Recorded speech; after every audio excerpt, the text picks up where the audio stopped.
से मानते हैं कि चमचागिरी प्रतियोगिता में नंबर 1 है। पैजामा खान और खालिद अनवर चमचागिरी प्रतियोगिता में 1-2 के उसमें चल रहे हैं। आप याद रखिए, खालिद साहब जकात फितरा पे एमएलसी बने थे। आपकी कोई काबिलियत नहीं थी एमएलसी बनने की। आप उसी गठबंधन के एमएलसी बने थे जिसमें भाजपा और जदयू थी। तो मुसलमानों की बात करना और मुसलमान लीडर जनाब तस्लीमुद्दीन साहब के बारे में आपका इतना ओछा बयान, इससे पता चलता है कि आपकी परवरिश क्या है। और जनाब मरहूम शहाबुद्दीन साहब के बारे में बोलना और मुस्लिम लीडरशिप पर बोलना, ये बहुत अफसोस होता है। तस्लीमुद्दीन साहब, सीमांचल गांधी तस्लीमुद्दीन साहब जितना काम किया और जितना राजनीतिक तजुर्बा है और जितना एमएलए एमएलसी बनाया, उतना आपके नीतीश जी को भी नहीं है। ये जान लीजिए। इतना चमचागिरी में अपने आप को खालिद साहब मत डुबा दीजिए। कुछ नहीं रिन्यूअल होने वाला है आपका। याद रखिएगा, ये जो गलतफहमी में अप्रैल तक बस है, उसके बाद पूर्व एमएलसी कहलाइएगा। मुसलमानों के बीच में नहीं जाइएगा। आप जैसे दरबारी के चक्कर में आपने पवन जायसवाल के लिए वोट मांगा था 2020 में, भाजपा का उसके लिए वोट मांगा था। उसके बाद आप नीतीश चमचागिरी यात्रा निकाले थे और मुसलमान को आप कहते थे एमआईएम बी टीम है। आपके मुंह पर आवाम दिखाएगी कि आप कितने बड़े दरबारी हैं और सरकार का क्या आप दलाली कर रहे थे। एमआईएम बी टीम है, एमआईएम बी टीम दिखती है। आज भाजपा के गोद में बैठे हो, भाजपा के मदद से, भाजपा के सहयोग से, भाजपा के जरिए एमएलसी बने, जदयू भाजपा एमएलसी बने और आज भाजपा जदयू के एमएलसी बने हो और बोलते हो मुसलमानों को कि एमआईएम बी टीम है। और जनाब तस्लीमुद्दीन साहब के बारे में बोलते हो, मरहूम शहाबुद्दीन साहब के बारे में बोलते हो। अरे शर्म करो खालिद मियां, शर्म करो। चमचागिरी में इतने आप मत डुबा जाओ अपने आप को कि समाज में बैठ नहीं पाओ। वो पत्रकारिता का जो कलम है ना, वो कलम सूख गया है क्या नीतीश कुमार जी के चालीसा पढ़ने में? पूछो नीतीश जी से कि एमयू किशनगंज को क्यों नहीं 1 रुपया मिला। पूछो नीतीश जी से कि उर्दू टीटी की बहाली क्यों नहीं हुई। पूछो नीतीश जी से कि उर्दू अनुवादक की बहाली क्यों नहीं हुई। पूछो नीतीश जी से कि हज कमेटी में बहाली क्यों नहीं हुई। पूछो नीतीश जी से कि उर्दू एकेडमी में क्यों नहीं बहाली हुई। पूछो नीतीश जी से शमसुल हुदा मदरसा में क्यों नहीं हुई। पूछो नीतीश जी से कि उर्दू मुशावरती बोर्ड में क्यों नहीं हुआ। पूछो नीतीश जी से मदरसा अजीजिया जल गया तो उस पर नीतीश कुमार क्यों चुप्पी साधे रहे। पूछिए नीतीश जी से कि मॉब लिंचिंग होता है मुसलमान का तो उसमें नीतीश जी क्यों चुप रहते हैं। पूछिए नीतीश जी से कि आरजेड जो गोपालगंज में जो मार दिया गया असलम साहब को, उस पर नीतीश जी क्यों नहीं बोलते हैं।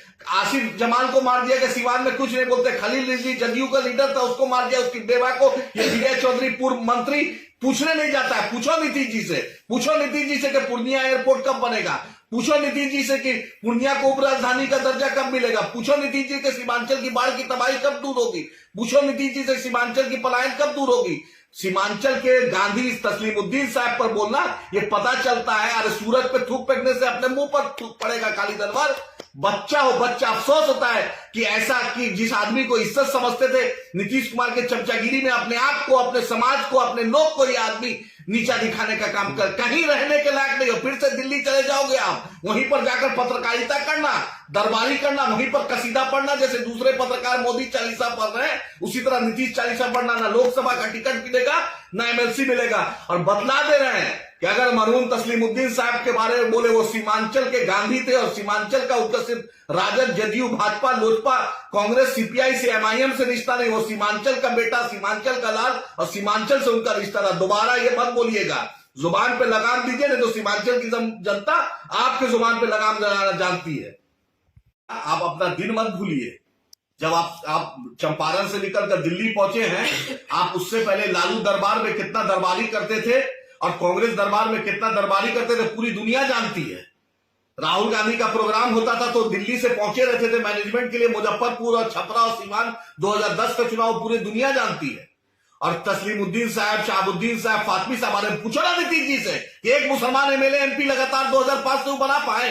एक मुसलमान को राज्यसभा दिया है उन्होंने डंके की चोट पर, जो मुसलमान की आवाज उठाए। पूछो नीतीश जी से कि एनडीए में डिप्टी स्पीकर क्यों था उनके साथ, जब मिट्टी में मिल जाएंगे, भाजपा में नहीं जाएंगे, मरना कबूल है फिर भी भाजपा में नहीं जाएंगे, वो आदमी आज भाजपा के साथ किस मुंह से है। और जिस पार्टी के लीडर का जुबान का कीमत नहीं, उसके लोगों का कोई कीमत समाज में नहीं होता है।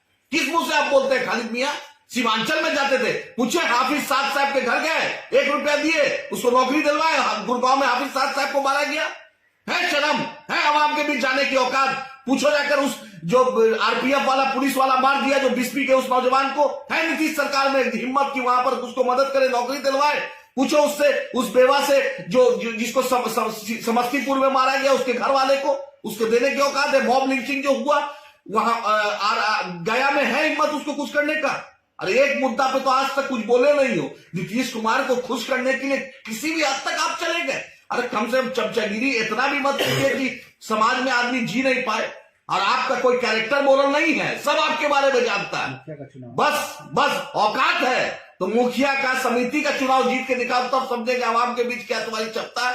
और नीतीश कुमार जी के बैसाखी पे, लालू जी के बैसाखी पे, एमआईएम के बैसाखी पे, कांग्रेस के बैसाखी पे तो कोई भी चला देता है। बतलाओ ना मुसलमानों के लिए आपने क्या किया? 6 साल कार्यकाल हो गया। अरे वली रहमानी साहब का सदका है, मुसलमानों का वो दीन बचाओ देश बचाओ तहरीक का सदका है जो एमएलसी बन गए। तुम्हारे में कोई काबिलियत नहीं था एमएलसी बनने की, कोई सलाहियत नहीं है, सिर्फ चमचागिरी कर सकते हो अखबार में। वो अखबार में भी सरकार से सिर्फ विज्ञापन ले सकते हो, उसमें भी क्षमता तुम्हारी नहीं है कि अपनी, तुम्हारे अखबार की भी सलाहियत नहीं कि पूरे हिंदुस्तान में चले जाए। वो नीतीश जी को दिखाने के लिए और ज्ञापन देने के लिए ठीक है, विज्ञापन पैसा कमाने के लिए, लेकिन मुसलमानों की आवाज मुंह से नहीं निकलती है। हिम्मत चैलेंज करते हैं कि बतलाए नीतीश कुमार की सरकार में माइनॉरिटी का बजट कितना है, बतलाए कि हज कमेटी, आज वक्फ बोर्ड को कॉन्स्टिट्यूशनल स्टेटस नहीं मिला, राजमंत्री का दर्जा इरशादुल्लाह मियां चमचागिरी करता है नीतीश कुमार का, लेकिन हिम्मत नहीं है कि राजमंत्री का दर्जा मिले। वही किशोर कुणाल जो है न्यास बोर्ड के अध्यक्ष, उनको राजमंत्री का दर्जा मिला हुआ है। शर्म है जो मुसलमान लीडरशिप पे बोलने की? अरे हम लोग डट गए कि चोट पे मुसलमान की बात करते हैं। डरते हैं तो अपने अल्लाह से डरते हैं, झुकते हैं तो अल्लाह के आगे। आप लोग इतना नहीं नीतीश कुमार के सामने चालीसा पढ़ते हैं, दरबारी करते हैं। अभी भी शर्म करो, माफी मांगो, बिहार के लोगों से, मुसलमानों से माफी मांगो कि चमचागिरी बहुत ज्यादा हो गई थी। जिस तरह से सिकटा का तुम्हारा फिरोज मंत्री माफी मांगा था, उसी तरह आप भी माफी मांगो, तब समाज आपको कबूल करेगा। इतनी भी चमचागिरी मत करो। आपके बारे में पोस्टमार्टम करने लगेंगे तो अच्छे से हम पोस्टमार्टम करना जानते हैं।